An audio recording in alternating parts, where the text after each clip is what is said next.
भले ही वो धरती के अंदरूनी हिस्सों का हिलाकर रख देने वाला बादशाह हो, लेकिन किंग कॉन्ग भी दांत में लगे कीड़े के दर्द को सहन नहीं कर पा रहा था। हालांकि अभी वो पुराने दिनों को याद ही कर रहा था, जब बड़े बड़े टुकड़ों में मांस खाता था, कि तभी एक डगलस अचानक मौके का फायदा उठाते हुए उसके खाने को छीनने आ गया। इसी बीच आसमान से अचानक प्राइमेट जैसी गर्जना सुनाई दी। कई सालों से हॉलो अर्थ में रहते हुए किंग कॉन्ग ने कभी अपने जैसे किसी और को नहीं देखा था, इसलिए उसका दिल खुशी से भर गया और वो तुरंत आवाज की दिशा में दौड़ पड़ा। लेकिन जब वो वहां पहुंचा तो हैरान रह गया, क्योंकि वो आवाज दरअसल एक पैरट फ्रॉग की थी, जो उसकी आवाज की नकल कर अपने दुश्मनों को डराने की कोशिश कर रहा था। ये देखकर किंग कॉन्ग हल्की सी मुस्कान के साथ चुपचाप वहां से लौट गया। अब उसे समझ आ चुका था कि अकेले अपने दम पर दांत का दर्द मिटाना मुमकिन नहीं, इसलिए उसने हिम्मत कर हॉलो अर्थ वॉरेक्स से होकर इंसानी दुनिया में मदद लेने का फैसला किया। डॉक्टर इरीन को जब यह खबर मिली तो वो घबरा गई। उन्हें लगा कि किंग कॉन्ग की एंट्री शायद गॉडजिला को गुस्सा दिला दे और दुनिया में एक नई जंग छेड़ सकती है। वो फौरन स्टेशन पर पहुंच गई और हालात देखने लगी। तभी उन्हें पता चला कि असल में किंग कॉन्ग तो बस दांत दर्द की वजह से परेशान था और उसे सर्जरी की जरूरत थी। कुछ देर बाद डेंटिस्ट एंड्रयू अपनी रिपेयर शिप उड़ाते हुए वहां आ पहुंचा। सुरक्षा पक्की करने के लिए उसने किंग कॉन्ग को तेज स्लीपिंग इंजेक्शन लगाया, फिर रस्सी के सहारे नीचे उतरकर सीधे उसके खराब दांत पर पहुंचा। वहां मोटी मोटी लोहे की जंजीरों से दांत को कसकर बांध दिया और फिर ऊपर लौटकर जहाज के इंजन को पूरी ताकत पर चला दिया।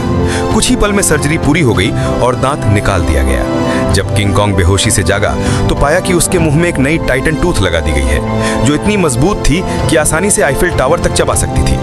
सब लोग खुशी मना ही रहे थे कि तभी खबर आई कि हॉलो अर्थ बेस से अजीब सिग्नल आ रहा है। सवी ने एनालिसिस करके बताया कि ये एक SOS सिग्नल है, जिसे नजरअंदाज नहीं किया जा सकता।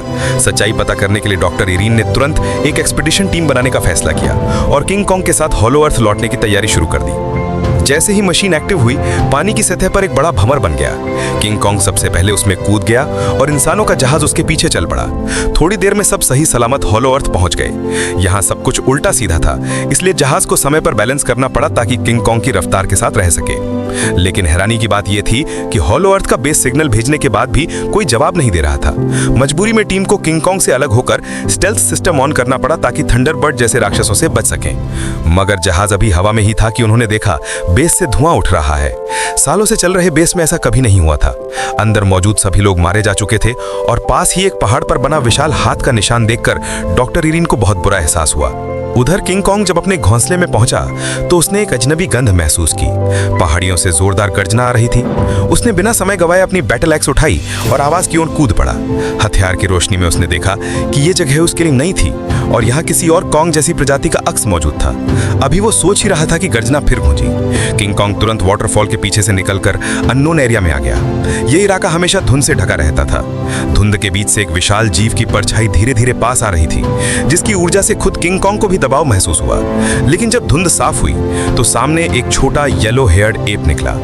पहली बार किसी हमशक्ल को देखकर किंग कॉन्ग बेहद खुश हुआ। उसने हथियार नीचे रखकर दोस्ती का इशारा किया, मगर अचानक वो येलो एप गुस्से में दांत कड़ा बैठा। किंग कॉन्ग समझ नहीं पाया और पीछे मुड़ा तो एक और बालों वाला एप खड़ा था, जो साफ दुश्मनी दिखा रहा था। दोनों ने मिलकर किंग कॉन्ग पर हमला कर दिया। उन्होंने लकड़ी के डंडे उठाकर उस पर वार करना शुरू कर दिया।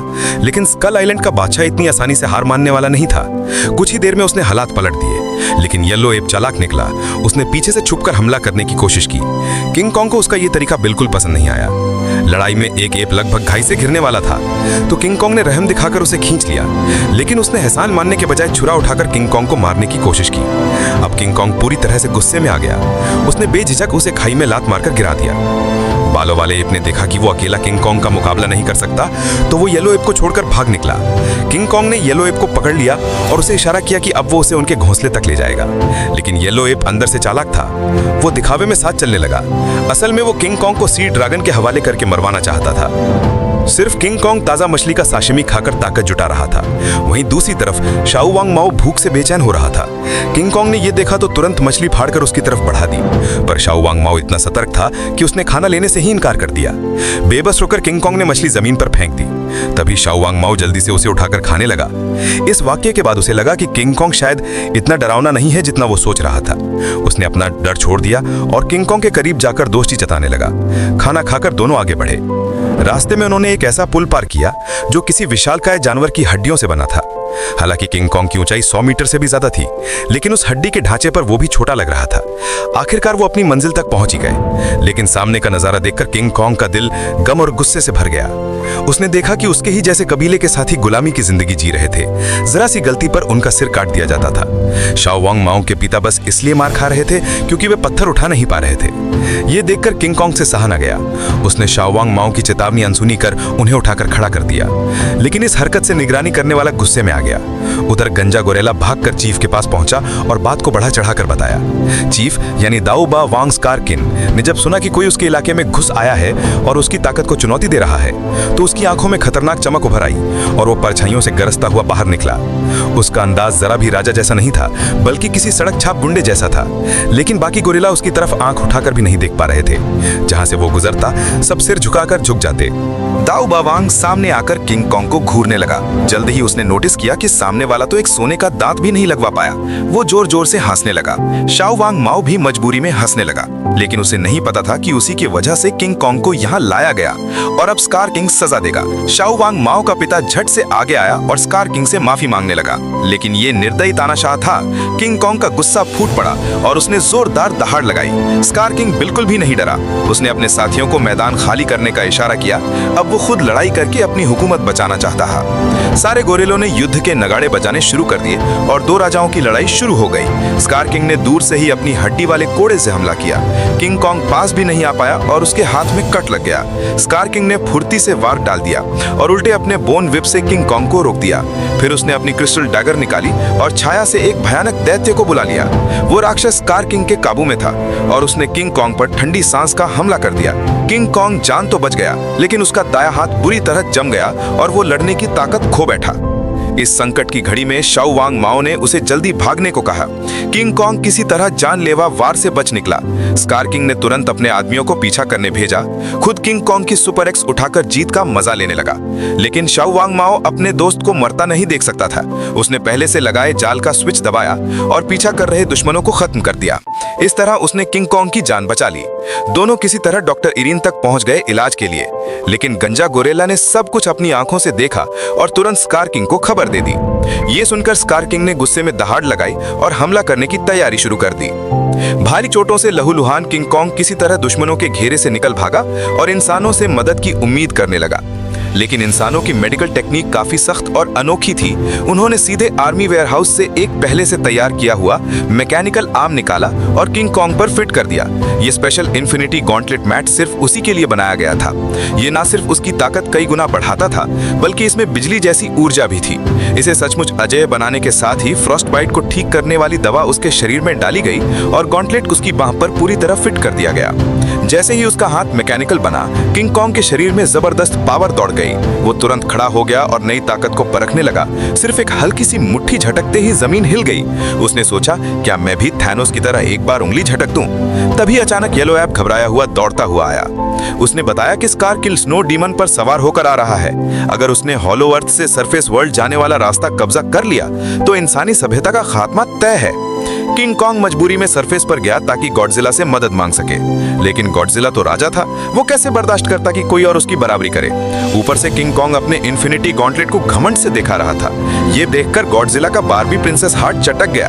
वो सीधे पानी से बाहर कूदकर उस पर हमला करने आ गया। किंग कॉन्ग हाथ हिलाकर समझाने की कोशिश करता रहा, लेकिन गॉडजिला ने उसे कोई मौका ही नहीं दिया और सीधे डेथ चार्ज अटैक मार दिया।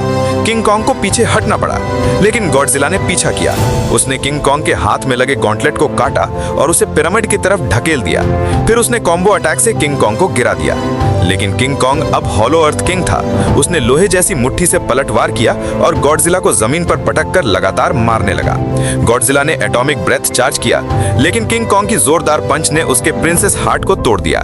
किंग कॉन्ग जल्दी जल्दी उसे घसीटते हुए पोर्टल तक लाने लगा, मगर गॉडजिला इतनी आसानी से मरने वाला कहां था। उसने अपनी पिंक आर्मर एक्टिव की और एटॉमिक ब्रेथ से किंग कॉन्ग पर वार कर दिया। सौभाग्य से स्कल आइलैंड का हैंडसम बॉय किंग कॉन्ग तुरंत बच निकला, लेकिन जैसे ही वो संभला, गॉडजिला ने फिर से डेथ लीप अटैक कर दिया। किंग कॉन्ग पूरी तरह फंस गया। तभी अचानक आसमान से एक रोशनी उतरी और गॉडजिला उड़कर दूर जा गिरा। वो थी उसकी पुरानी मोहब्बत मोथेरा। उसके कहने पर गॉडजिला ने किंग कॉन्ग के साथ हाथ मिलाया। लगता था कि मोहब्बत की ताकत के आगे गॉडजिला भी हार गया।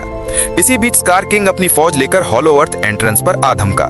वो स्नो डीमन पर सवार था, लेकिन सामने से दोनों टाइटन ब्रदर्स किंग कॉन्ग और गॉडजिला आ पहुंचे। स्कार किंग बिना रुके हमला करने आया।